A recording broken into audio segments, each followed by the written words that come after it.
Olá, estamos começando mais uma conferência do projeto Biblioteca Digital Multimídia, série Panorama Cursos, hoje com o tema Controle Externo da Administração Pública a cargo das Cortes de Contas. Nossos conferencistas são o professor Flávio Regis Xavier de Moura e Castro, que é também conselheiro do Tribunal de Contas do Estado de Minas Gerais, e Jair Eduardo Santana, mestre em Direito do Estado pela PUC de São Paulo e professor em cursos de pós-graduação. Essa conferência faz parte do curso de especialização em Direito Público da PUC Minas Virtual. Professores, é um prazer tê-los aqui conosco hoje. Boa tarde, sou Flávio. Prazer imenso estar aqui novamente no estúdio da PUC Virtual para gerar agora ao vivo mais esta videoconferência integrando o nosso curso de Direito Público, pós-graduação. A palestra hoje tem como tema central o controle da administração pública a cargo das Cortes de Contas. Os nossos alunos já devem ter recebido a esta altura os tópicos de abordagem e uma questão muito interessante em termos temporais é que na semana passada nós abordamos ou iniciamos a abordagem desses tópicos num chat que fizemos com diversos alunos. Eu então, e aí para posicionar também o Dr. Flávio, que não participou desse chat, eu farei a retomada de algum desses temas, dos temas principais, e já passarei a palavra ao Dr. Flávio. Nós dizíamos, Dr. Flávio, nesse debate que travamos na semana passada, que a maioria das pessoas cursou a disciplina jurídica ainda com a visão naquela repartição de poderes de uma maneira clássica, tradicional, que é a forma que acabou por ser escrita na Constituição Federal. Ou seja, imaginam, e penso eu que de forma equivocada, que o poder ele tem tão somente três focos, ou seja, o poder político ele se irradia em três segmentos distintos. E dizem por aí que é o segmento do legislativo, o segmento do judiciário e o segmento do executivo. Legislativo, executivo e judiciário. E nós sabemos que a realidade constitucional, sistematicamente interpretada, não é isso que nos mostra. Ou seja, na realidade, nós temos um único poder estatal e diversas funções que são destacadas pelo Constituinte. E essas funções vão sendo realizadas por diversos órgãos e entidades que, dependendo do status e da dignidade dessas atividades, esses órgãos ou entidades vão recebendo, na mesma proporção, competências e atribuições que outras funções não têm. Assim, por exemplo, e nós conversávamos isso no chat, me parece um desperdício até ficar discutindo se o Ministério Público é ou não um quarto poder, se o TC é ou não um quinto poder. O fato é que essas instituições, da mesma forma que o Poder Judiciário e Legislativo, possuem na sua estrutura orgânica prerrogativas para o seu exercício. Prerrogativas que tornam esse órgão, de certa forma, independente.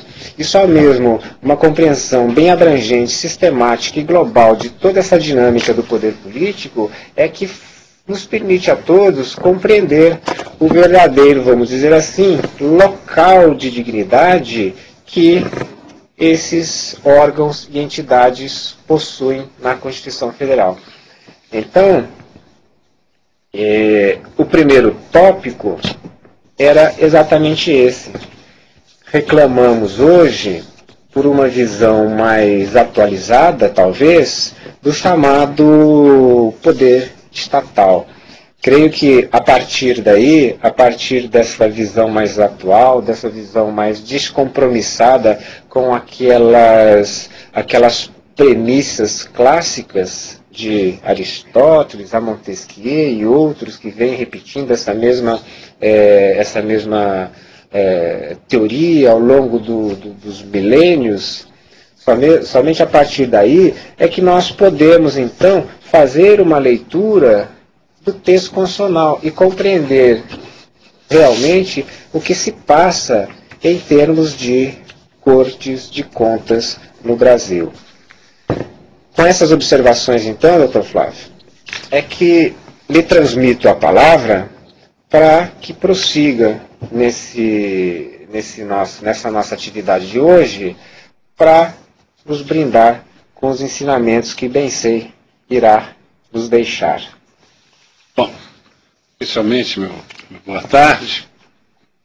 Eu quero dizer que não sou professor, a não ser de otimismo. A única matéria que eu verso é ser professor de otimismo. Mas eu sou um curioso, embora trabalhando na Corte de Contas, eu sou um curioso da Corte de Contas.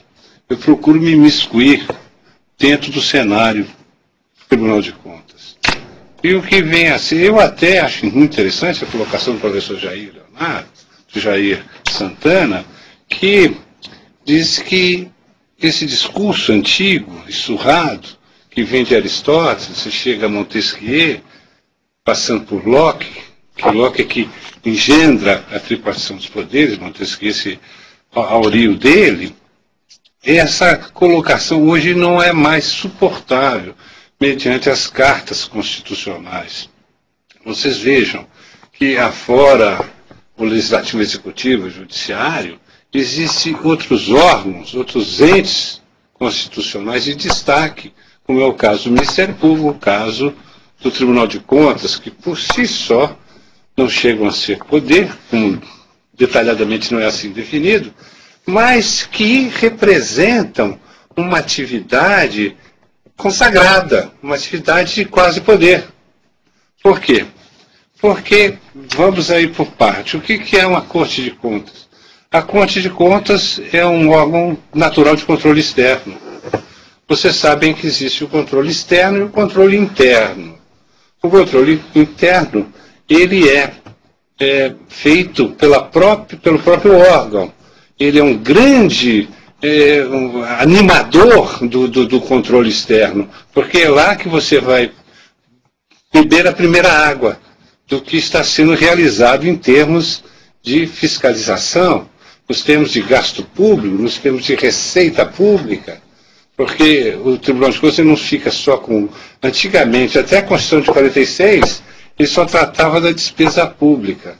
Agora ele trata também de toda outra atividade. Vocês vejam, se você tem um poder legislativo, que é, em síntese, aquele que fiscaliza os gastos do governo, mas se você se deter na Constituição e for lá no artigo 49, no inciso 9º e no inciso 10º, você verificará que o legislativo ele tem duas funções só a respeito do equilíbrio do controle de gestão. Ele julga o parecer prévio, um parecer técnico apresentado pelo Tribunal de Contas. E também ele fiscaliza politicamente os atos do governo. Fiscaliza politicamente. Porque quem fiscaliza tecnicamente é o Tribunal de Contas. Se você volta para a Constituição e vai lá no capítulo próprio, apesar de ser do Legislativo, você vai encontrar no artigo 70 até o 74 da Constituição, todas as atividades que são exercidas pelo Tribunal de Contas, que são inúmeras, são várias, é uma gama de atividades. Você não fica, como o Legislativo, só em duas questões. Você tem uma inúmera quantidade de colocações constitucionais, de matrizes constitucionais, a respeito do dinheiro público.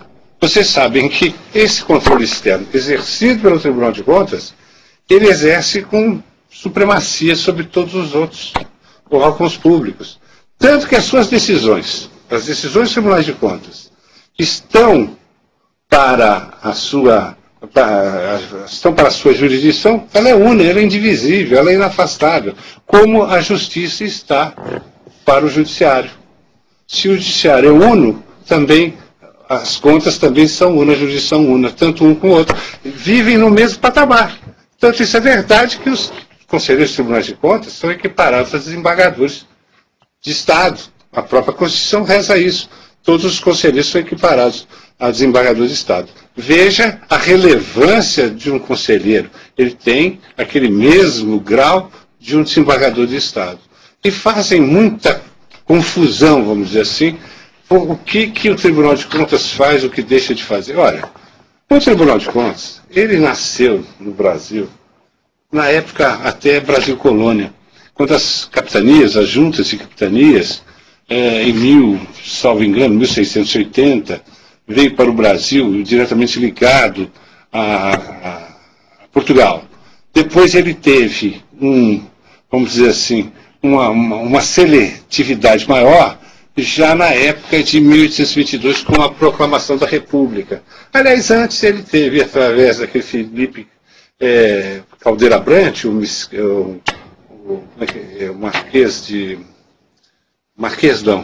barão de Barbacena, que apresentou o primeiro projeto da criação de um Tribunal de Contas no Brasil. Mas ele só veio se constituir com o Rui Barbosa, em 1890, pelo decreto 699-A. Ele veio se constituir. E passou a ter matriz constitucional no artigo 89, na Constituição de 1891. Aí passa a existir o Tribunal de Contas e existe até hoje. O Tribunal de Contas da União. Se vocês sabem, existem quantos tribunais no Brasil? Existem 34 tribunais de contas no Brasil. 26 fiscalizam, assim por dizer, o Estado e os municípios. 6, sendo 4 inteiramente municipais, são do Ceará, Pará, Bahia e Goiânia. E mais o Tribunal de Contas do Estado, da capital de São Paulo, do município de São Paulo, e o Tribunal de Contas do município do Rio de Janeiro. E além do Tribunal de Contas do Distrito Federal e também o da União. Então são 34 tribunais de contas na totalidade. Eles que tratam e fiscalizam a aplicação, a utilização dos dinheiros públicos. Porque a gente sempre fala, alonga a mão do tribunal, vai aonde tiver dinheiro público. Aonde tiver dinheiro público, que é quem guarde, arrecade, gaste, etc., etc., é fiscalizado permanentemente pelo Tribunal de Contas. Isso é inegável. Agora, o Tribunal de Contas, além dessa função de fiscalização, que é a atividade fim dele, ele também tem uma função de consultoria. Ele responde consulta dos, vamos chamar, dos administrados. Aliás, que administrados somos nós, não são eles. Os jurisdicionados. Eles também respondem consulta dos jurisdicionados, eles atuam em outras esferas da Corte de Contas. Bom, mas vamos saber como é que é a sua estrutura. Estruturalmente, ele tem uma presidência, câmaras, como no Tribunal de Contas de Minas Gerais. Ele tem a presidência, tem 4 câmaras, sendo uma Câmara de Municípios, outra Câmara de Licitações, e as outras 2 câmaras resolvem todas as outras matérias em decorrência dos Tribunais de Contas. Bom, ele também possui uma corregedoria, ele possui o plenário, que é composto de 7 conselheiros, são, na realidade, no Tribunal de Contas da União são 9 conselheiros, e no Tribunal de Contas dos Estados são 7 conselheiros. Ele também tem um corpo do Ministério Público, que lá no artigo 130 da Constituição diz assim, junto ao Tribunal de Contas funcionará o Ministério Público. É um Ministério Público que se fala especial, mas que eu prefiro dizer um Ministério Público de Contas, para não fazer nenhuma confusão com o Ministério Público comum. Porque antes eles ficavam assim, muito chateados. Aqui tem um Ministério Público Especial e vocês são ordinários. Eles entendiam isso muito mal. Não tem nada a ver. É a função deles, que é do Tribunal do Ministério Público Comum, e a função do Ministério Público de Contas, e hoje ganhou esse nome, e está se usando essa sinonímia, Ministério Público de Contas. Bom, então a estrutura dele é essa. Tem o Ministério Público, a Corregedoria, a Presidência, o pleno, que é a atividade do coisa, tem também os seus serviços gerais, né? E, salvo engano, o que mais? Eu acho que só. Acho que a estrutura do Tribunal de Contas, se falta pouca coisa. E ela tem a competência do Tribunal de Contas. Qual é a competência? A competência é dizer o direito com definitividade, e isso ele faz com definitividade, sobre matéria de contas. A matéria de contas, resolvida pelo Tribunal de Contas, ela é insindicável. Você não pode mais, sobre ele, ter qualquer outro órgão que tenha supremacia.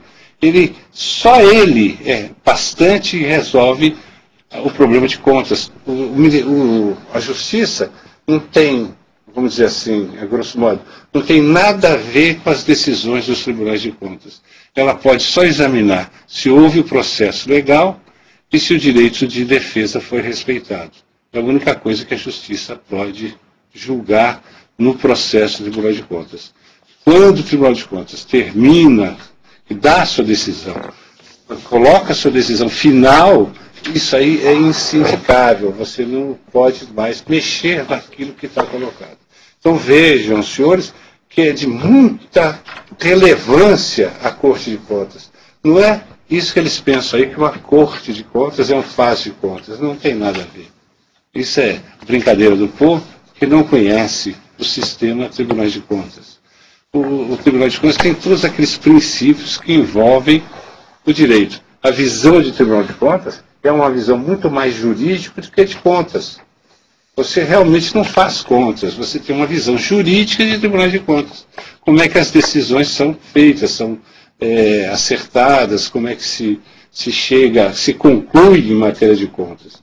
E para isso, ele tem um órgão, né? Ele tem câmaras, e das câmaras cabe recurso para o pleno. E depois no pleno, a matéria morre por aí. Ela não ultrapassa o que foi decidido pelo pleno do Tribunal de Contas. E engano alguém dizer que, olha, eu vou à justiça. Ele pode ir à justiça. Ele pode, mas só que ele não vai ter nenhuma receptividade se a matéria for de contas e estiver sob o palio do Tribunal de Contas. Bom, mas dizendo isso, vamos dizer mais aqui. O que nós podemos dizer mais aqui?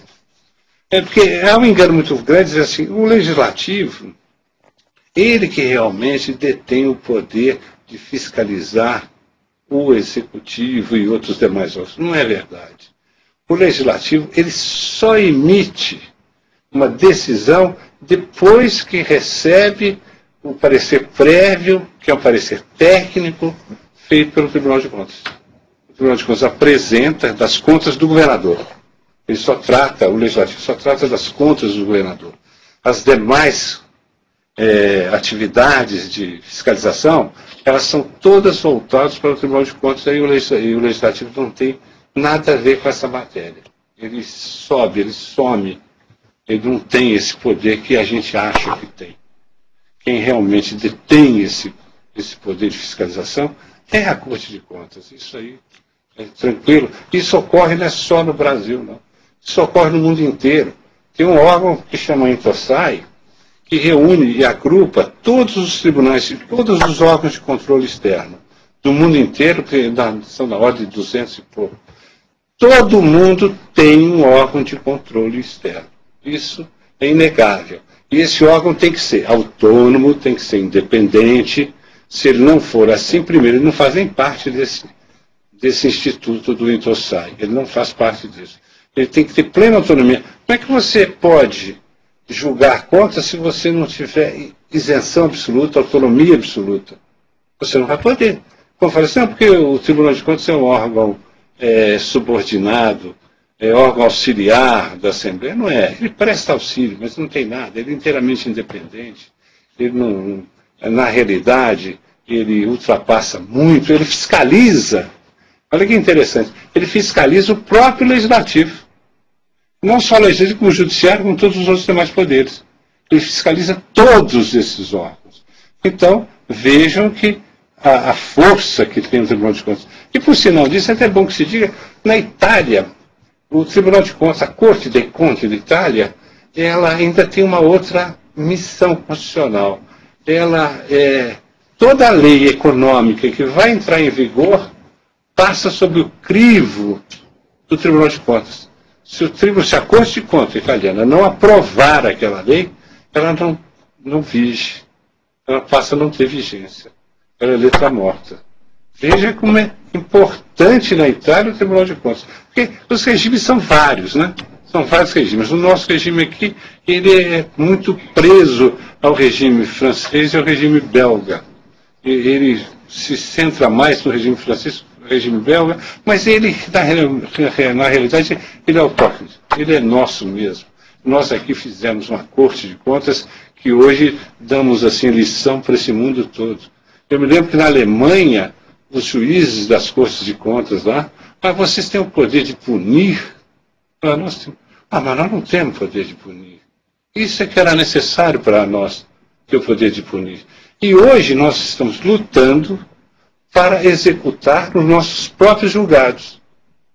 No projeto de lei que foi para a Assembleia, como aqui, como em São Paulo, já existe lá um artigo dizendo assim, o Tribunal de Contas poderá postular os seus achados, as suas decisões judicialmente. Então, é uma coisa que eu acho que o professor Jair, não sei se está acostumado a isso, ou se tem notícias que o próprio Tribunal de Contas pode parecer até uma inconstitucionalidade, ele vai promover os seus julgados, não é? Que aquela célebre lição do Montesquieu, quem faz, aquela tricotomia, né? Quem faz não julga, quem julga não faz, etc, etc, etc. Aquele sistema de freios, né? E contra freios. Mas, na realidade, como há uma modernidade nesses entes constitucionais que enfecham uma vária gama de atividades, nós temos que mudar.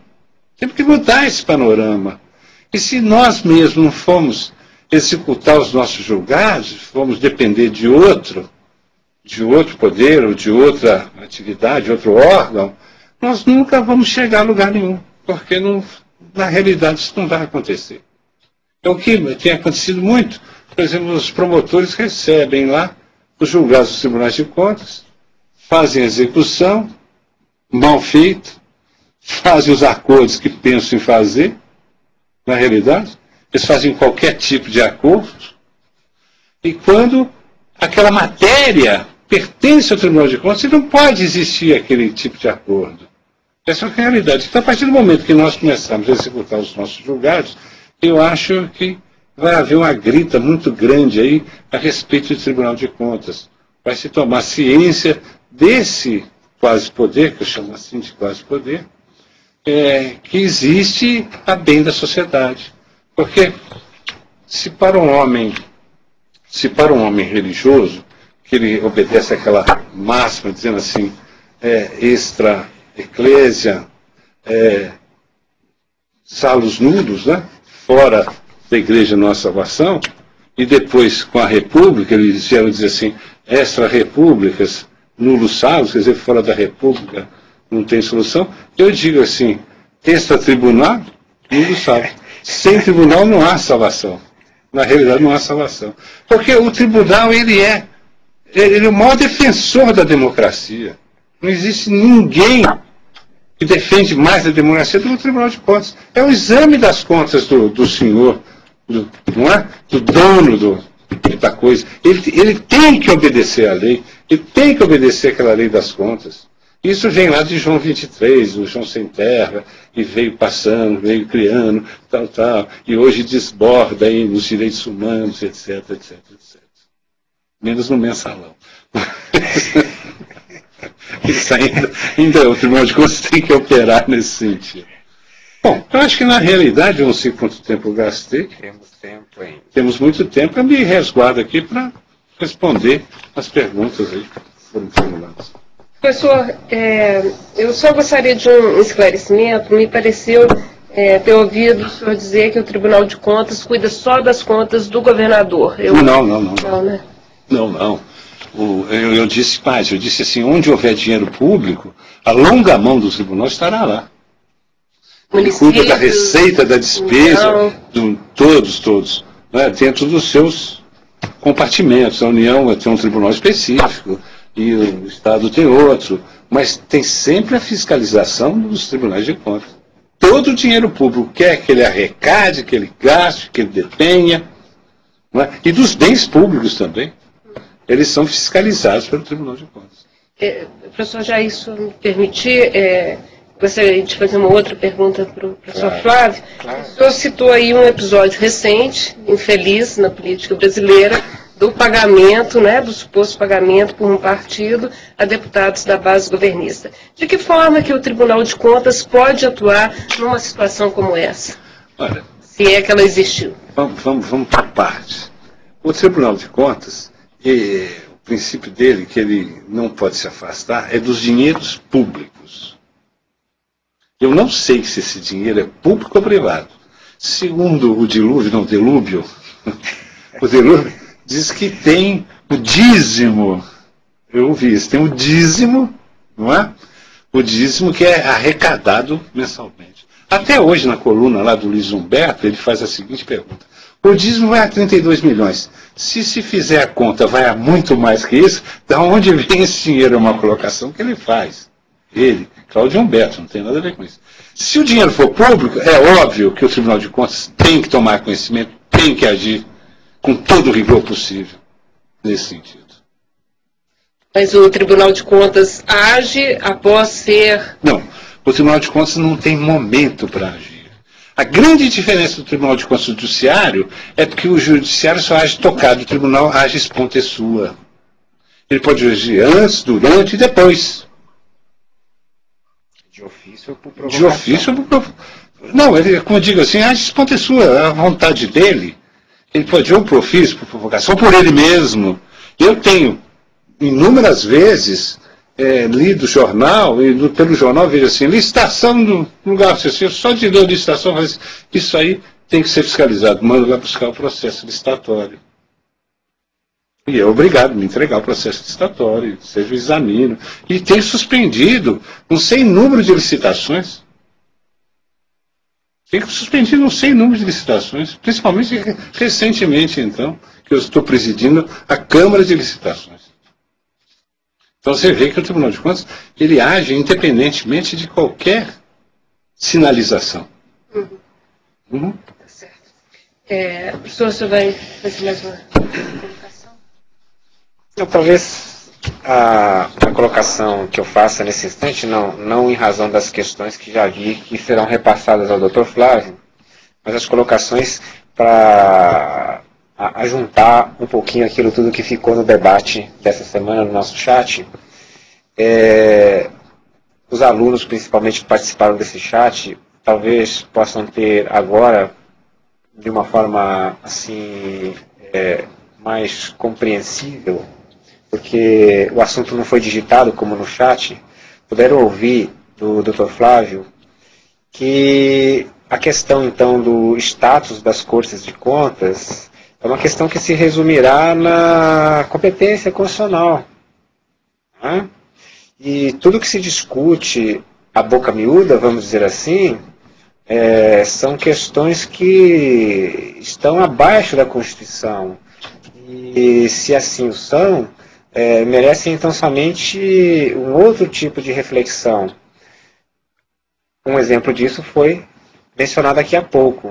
Ou seja, me parece ser mais do que necessário e urgente essa reformulação da sistemática para a operacionalização dos próprios julgados, porque lá na Constituição, lá no artigo 72, parágrafo 3º, competência constitucional, portanto, é que se tem que as decisões do TC têm eficácia de título executivo. Então, na norma constitucional, nós temos aqui a competência, temos o sujeito ativo, aliás, o sujeito passivo, mas nós não temos isso muito bem disciplinado a ponto de saber quem é que vai ajuizar essa execução.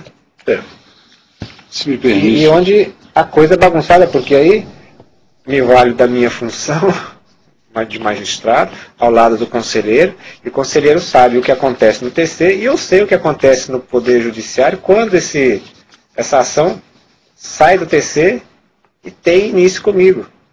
Sei muito bem dos problemas. Eu posso dizer o seguinte, realmente as decisões do Tribunal de Contas se equiparam, né, a título executivo. E nem podia deixar de ser, não pode ser um título judicial. Claro. Tem que ser um título executivo. E agora, como ele se equipara a título executivo, obviamente o mérito já está resolvido, não há mais se discutir mérito. Pura e simplesmente se dá execução àquele título. E quem dá essa execução a esse título, hoje em dia, não é o tribunal, é o que nós estamos lutando para julgar, executar os nossos julgados. Nós estamos lutando para isso. Hoje é o Ministério Público. Mas o Ministério Público, me parece, não tenho certeza, é inconstitucional essa atitude do Ministério Público em executar esses julgados. O que seria mais correto seria a Procuradoria do Estado, atualmente, executar esses julgados. Porque a missão do Ministério Público é outra, não é de promover a execução dos julgados do Tribunal de Contas. Isso seria através do Procurador do Estado. Mas o que nós queremos, e estamos levando à frente, é o nosso corpo, que vai ser acrescido de vários advogados, ele executar os julgados do Tribunal de Contas, que são inúmeros. Vocês têm uma ideia, por exemplo, ano passado, nós tivemos mais de 600 e tantas decisões que implicam em responsabilidade dos senhores prefeitos e agentes públicos. É uma gama enorme de atividades. Mais de 600. Isso é o quê? É de dinheiro que se falta ao erário, de multa que se aplica, e uma outra infinidade. É até de suspensão de direitos políticos, etc, etc, etc. Mas ninguém sabe disso. A realidade é que o tribunal não se faz aparecer, não se demonstra. Ele tinha que se demonstrar. Eu sou francamente favorável a uma campanha de todo. Conheço o tribunal. E viva com ele. Flávio, a propósito, então, dessa colocação, e isso nós discutimos muito no nosso chat, me parece assim que ainda não se solidificou em razão da confusão que se faz em face desse sistema normativo constitucional. As pessoas perguntam assim, puxa vida, mas se essa decisão, então, ou esse julgado do TC tem o status que o senhor está mencionando que tem, como fica aquela garantia fundamental lá do artigo 5º da ampla defesa, de que nada escapará à apreciação. Não digo nada ao contrário. Eu não digo, a jurisdição da justiça. Não. Deixa eu recolocar. Então, se nós estamos afirmando a mesma coisa, que o TC tem a sua competência para proferir os seus próprios julgados e que essas decisões são insindicáveis, são irrevisíveis por parte do judiciário, aí a pergunta subjacente necessariamente vem sendo, e é feita, e me foi feita com grande vigor na semana passada, e é feita nesse instante por um participante, como fica então aquela garantia constitucional do artigo 5º? De fazer a defesa. Promover a defesa. Bom, não só da ampla defesa, mas do acesso ao próprio judiciário, como sendo o judiciário o poder de última instância. É isso que nós temos que reexplicar. Vamos aí. Olha, como existe a competência jurisdicional, né, da justiça de dizer o direito, né? A justiça diz o direito com definitividade. O Tribunal de Contas diz também, ele tem a sua jurisdição, ele diz que matéria de contas ele julga com definitividade. Agora, isso é uma exceção à regra da Justiça Una. Porque o Senado Federal promove o julgamento do presidente da República sem a Justiça. Como a Câmara julga o prefeito. Como a Câmara julga o prefeito. Então, há exceções. E nós estamos nos valendo dessas exceções. Porque a Corte de Contas, o princípio que norteia a Corte de Contas é da inafastabilidade. Ele nunca se afasta da matéria de contas. É dela. A matéria de contas é dele, Tribunal de Contas. Ele não pode ser examinado por outro órgão. Você imagina, o órgão adredemente preparado, tecnicamente preparado, vai sofrer a revisão da justiça, que não está adequadamente qualificada e nem preparada para a matéria de contas. A mim, o assunto já é bem claro há muito tempo. Em certa ocasião, eu pude descrever, num dos meus trabalhos, que a problemática toda gira em torno de uma certa homonímia desse instituto, homonímia terminológica, porque a Constituição se vale desse mesmo termo, julgar, quando se refere ao judiciário e aos demais órgãos do poder. Então, talvez resida aí, inicialmente, uma dificuldade de compreensão da maioria das pessoas em saber apartar o que é julgar por parte do judiciário e o que é julgar por parte do legislativo, o que é julgar por parte dos demais órgãos que integram a estrutura orgânica do poder político. Eu coloco assim a questão. E, em adição a isso, registro também que muitos não sabem, mas há um processo administrativo que se instaura no TC, de modo que lá, nesse procedimento administrativo, são assegurados o contraditório, a defesa, e o conselheiro pode falar um pouco mais sobre isso. Eu disse aqui que nós somos obrigados a respeitar o direito de defesa e o processo legal. Sem isso, as nossas decisões são nulas, padece de vício. Se não se dá o direito de defesa e nem o processo legal, não pode prosperar uma decisão do Tribunal de Contas, mesmo porque aí sim o judiciário pode terminar com o processo. Vocês têm que respeitar o direito de defesa, tem que ter um processo legal, isso é constitucional. E nós respeitamos, está lá, nós respeitamos a ampla defesa e o processo legal. Não desbordamos nunca disso.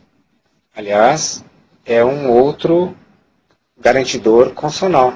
É lá também nesse artigo 5º que está escrito que aos acusados em geral, dos processos administrativos e jurisdicionais, se dará ampla defesa e o contraditório. Bem, se me permite aqui, há uma outra questão que lhe passaria, doutor Flávio, se há a possibilidade de externar a sua opinião sobre a judicialização das Cortes de Contas proposta pelo ilustre conselheiro do Tribunal de Contas do Distrito Federal, doutor Jorge Ulisses Jacobi Fernandes. Do Jacobi, não? Acho que é uma opinião, merece respeito. Acho que você tem que olhar isso assim com muita tranquilidade. Eu acho que ele está avançando muito. Eu acho que não é a necessidade disso. Nós temos muitas propostas, eu também acho que talvez seja interessante também revelar a quem nos ouve. Há muitas propostas de projetos de emenda à Constituição para alterar toda essa estrutura até para acabar com os tribunais de contas. Pode dizer isso, que tem mais legitimidade para dizer isso. Até para acabar com os tribunais de contas. Houve, há tempos atrás, uma campanha diuturna contra os tribunais de contas e detectou-se que quem promovia essa campanha eram as auditorias internacionais. E só não foi para frente porque eles cometeram tantos erros no Brasil, deram tanto prejuízo, que acabaram se desmoralizando, coisa que as Cortes de Contas não fizeram. Então isso parou, aí começou-se a ter, vamos dizer assim, mais boa vontade com os tribunais de contas. Na realidade, essa grita tem muita razão de que as Cortes de Contas é uma corte uma corte faz de contas. Realmente, isso ocorreu na época da ditadura. Não interessava a quem mandava, que detinha o poder de mando, de ter um órgão fiscalizador nele, em cima dele. Então as Cortes de Contas ficaram afastadas da atividade, vamos dizer assim, atividade da administração pública. E isso fez com que elas perdessem muito valor. Mas isso está restaurado, e hoje as Cortes de Contas, eu entendo e acho, eles estão indo muito à frente, estão trabalhando muito, estão se esforçando muito, e está cumprindo o papel que a Constituição destina às Cortes de Contas.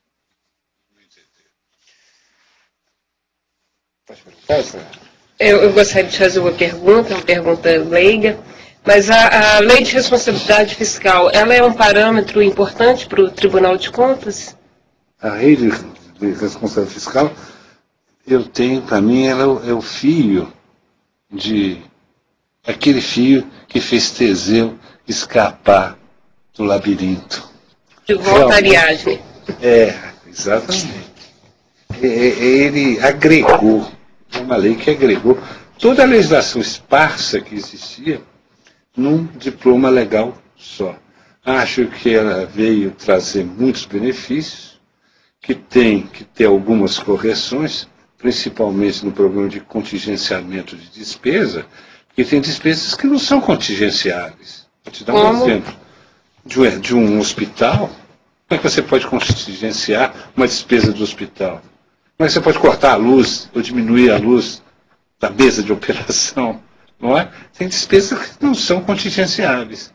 Agora, nisso eu acho que aí a lei de responsabilidade fiscal pecou nisso, acho que isso vai ter que haver modificação.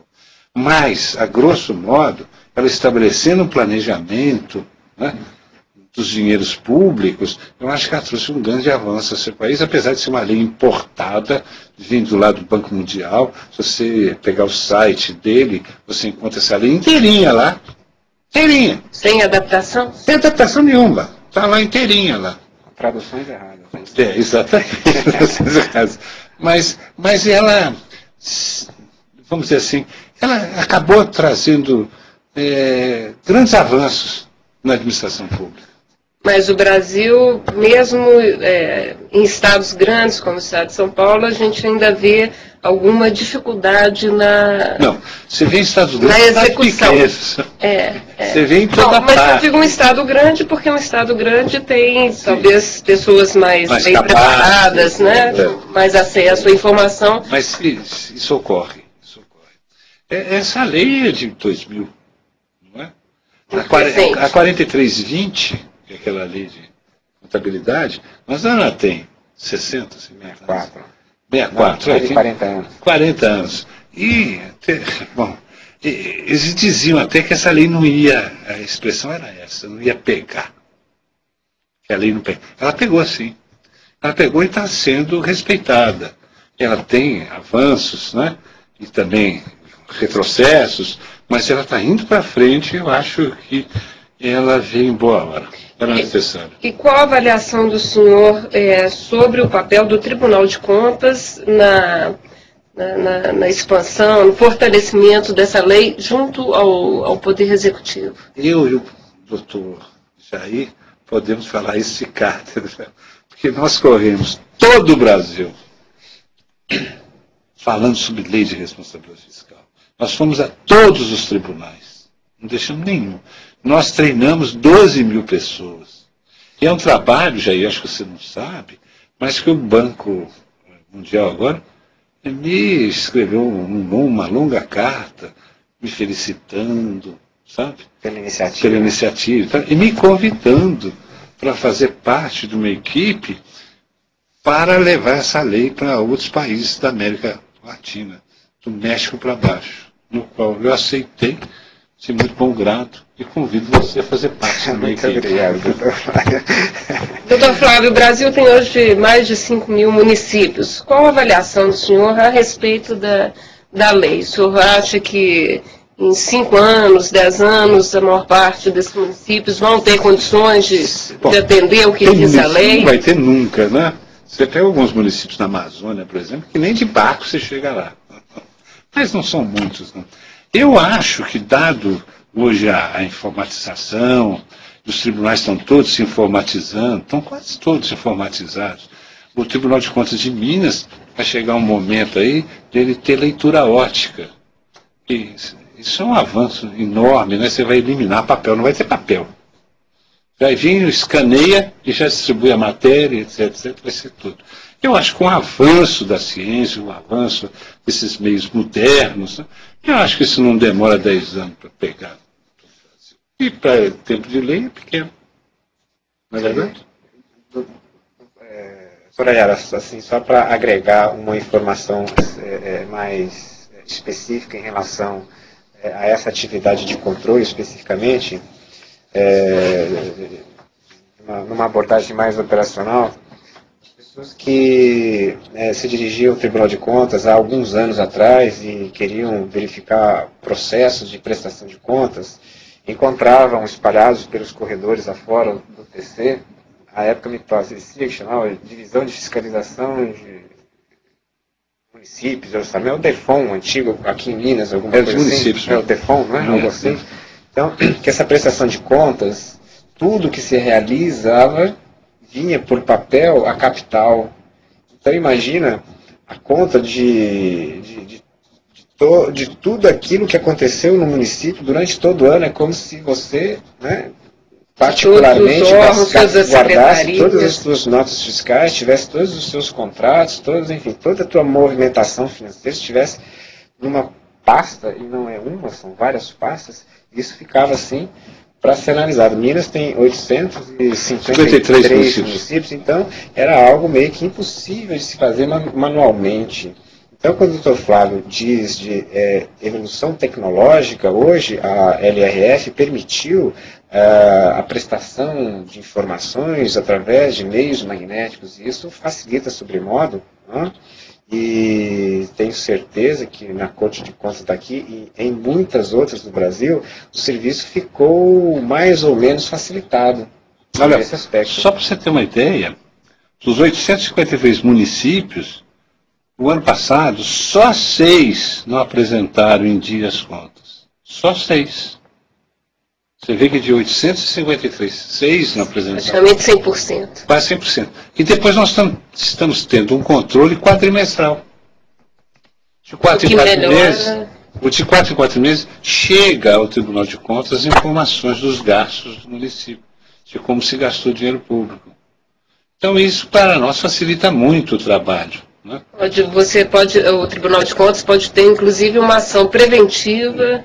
Olha, para você ter uma ideia, quando sai uma equipe aqui de fiscais, vamos dizer assim, nós chamamos de técnicos de controle externo, quando sai uma equipe, ela leva um laptop. E de lá mesmo ela joga tudo dentro do nosso computador. Tudo que ela achou de errado lá. E se a matéria se envolve, se o papel é falso, ele faz a apreensão na mesma hora do papel, tira um xerox, deixa lá e traz o papel, porque aquilo é prova. Aquilo não pode mais estar lá. Né? Então você vê que nós pioramos muitas vezes a atividade fiscalizatória. E da parte do executivo, os gestores, eles estão preparados para cumprir, para atender o que diz a lei? Então, pode ter certeza que estão. Estão, e como disse, como o Tribunal de Contas ele não atua nem antes, nem durante, depois ele atua permanentemente, é como eu estou dizendo para você, eu mando buscar o edital lá de licitação. Obviamente eu não mando buscar pequenos editais, isso aí vai ser examinado a tempo e a hora, mas as grandes obras, ou então certa expressão financeira que vai causar um prejuízo muito grande, isso vem para o Tribunal de Contas e a gente examina rapidamente aquilo se é válido, se não é válido. E a equipe do Tribunal de Contas, sinceramente, é uma equipe muito boa. Olha, nós temos assim, sei lá, eu acho que, para você ter uma ideia, foi criado no Tribunal de Contas uma escola de contas, que o professor Jair foi até professor. Essa escola foi criada em 1995, durante a minha gestão como presidente. Ela já formou 10 turmas a nível de pós-graduação, de especialização. Né? Isso vale também como título. Então você tem 1.200 técnicos a nível de pós-graduação. Você vê que tem que ter valor essa equipe. Você só encontra isso no Judiciário ou no Ministério Público, que são os juízes e os promotores. Mas na administração pública você não encontra em lugar nenhum. Não é verdade? Então você vê que nós estamos preparados para enfrentar. Não é? Também para lutar. Doutor Flávio, foi mencionada uma palavra-chave muito importante, eu que o acompanhei, como foi dito em várias etapas da disseminação da lei fiscal pelo Brasil, sempre me causou assim uma impressão muito interessante aquela tua afirmação de que apenas um artigo da lei valeria ela própria. Verdade. Que é o artigo 45, que está, obviamente, também na linha de atuação do TC. Eu lhe pediria, então, para repetir... Estou pegando ela aqui. O da obra, a continuidade. Não, negócio, eu sempre lutei por isso. Eu sempre entendi o problema da continuidade de obras públicas. O que eu entendo, assim, um grande desperdício de dinheiro público é que se começa uma obra, para essa obra, e quem vem depois não continua a obra. Então nós sofremos esse grande desperdício. Então a lei de responsabilidade fiscal ainda não está sendo aplicada nesse sentido, mas ela prevê que não pode fazer uma nova obra sem ter concluído as anteriores. Eu acho um grande mérito da lei de responsabilidade fiscal. Esse artigo, eu acho que ela valeria, só por esse artigo, valeria a lei todinha.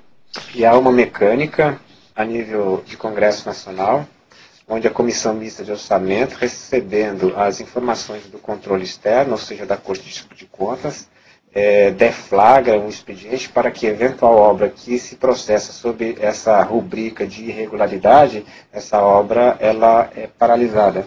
Exemplo disso, emblemático até hoje, foi o caso do TRT de São Paulo. Você sabe, eu vou te contar uma coisa interessante do TRT. Você sabe que uma vez eu fui preso. Preso? Fui preso. Fui preso em Salvador. Eu estava vindo de Rio Grande do Norte, tinha estado num congresso lá. Quando eu desço em Salvador, eu vi que a Polícia Federal estava me cercando. E foi apertando o cerco. Foi apertando o cerco. Falei, mas o que eu devo? Não devo nada a ninguém, né? Aí isso era a cara do juiz. Como é que ele chama? Nicolau. Nicolau, né? Nicolau. Ah, você tem documento? Eu falei, tem.